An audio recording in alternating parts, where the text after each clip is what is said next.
sig her, at jeg skal have bygget hønsehus. Der er stået en masse skrammel, som jeg har fjernet.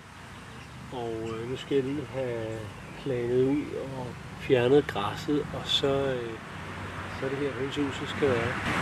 Det kan selvfølgelig være lidt svært at forestille sig nu, men det bliver simpelthen med en rem op på muren. Og så et halvtag ud. Og så bliver det ligesom inddelt i 3 båse. Et hønsegård herovre til venstre. Selve hønsehuset i midten.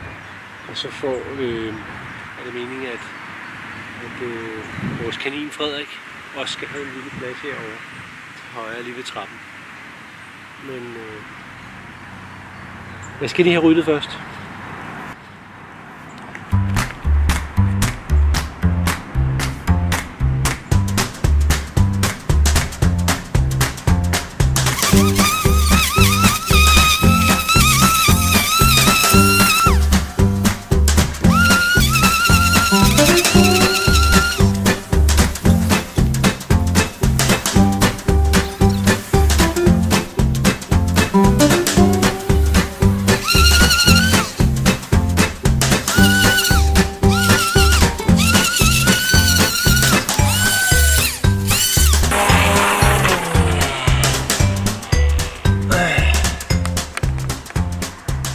Så skal jeg bare grave lidt af over i højre side derovre, og jeg skal have fordelt den der bunke grus, så er vi sådan set klar til at støbe og bygge op.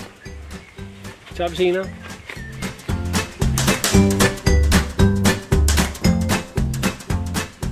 Så er det målt op. Jeg har målt op til de 5 stolper, der skal stå her og udgøre basen i hønsehuset, og jeg skal til at grave ud og støbe stolpesko ned.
Så er hullerne gravet. Jeg har gravet cirka 40 cm ned, og så har jeg lavet et plastikrør, som jeg har stillet ned. Og det står sådan nogenlunde i vage her på imellem de her 3 punkter, jeg nu har her foran. Og så ud af det, så har jeg taget en af mine stolper her og skruet stolpebenene på. Sådan så, at når jeg har støbt det her, fyldt op med cement, så kan jeg sætte selve stolpen med stolpeskoene ned i rørene, sørge for, at stolpen her er i vage, og så skulle resten gerne give sig selv. Så det eneste, der lige skal justeres ind, det er afstanden fra muren og herud til.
Så er stolpeskoen støbt, og mens det tørrer, så er det lige tid til en kop kaffe.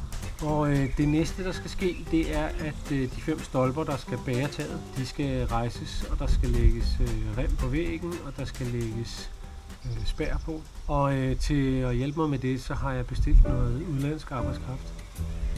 Men det kan du se i næste vlog.